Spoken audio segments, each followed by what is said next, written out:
शिवसेनेचे हेमंत गोडसे यांनी 50 जागांची मागणी करत त्या न मिळाल्यास स्वबळावर लढण्याचा इशारा दिला। तर भाजप 38-40 जागा देण्यावर ठाम आहे। या पार्श्वभूमीवर आज गिरीश महाजन नाशिकमध्ये भाजप कोर कमिटीची बैठक घेऊन आढावा घेणार आहे आणि या बैठकीत युतीचा अंतिम निर्णय होण्याची शक्यता आहे। आमची जी बैठक झाली त्यामध्ये आम्ही 50 शिवसेना आणि इतर 72 भाजप अशा प्रकारची मागणी त्यांच्याकडे केलेली आहे।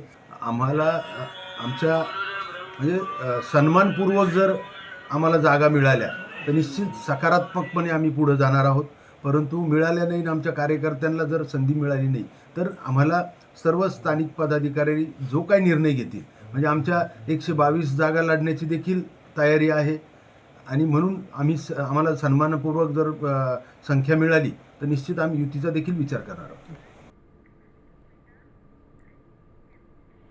तर नाशिकमध्ये शिंदेसेनेकडून भाजपकडे 50 जागांची मागणी करण्यात आली। भाजप 38 ते 40 जागा देण्याच्या भूमिकेत आहे।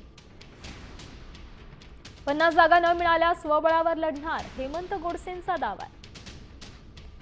गेल्या काही दिवसांपासून युतीमध्ये जागा वाटपावरून रस्सीखेच सुरू आहे। गिरीश महाजन या संदर्भात आढावा घेणार।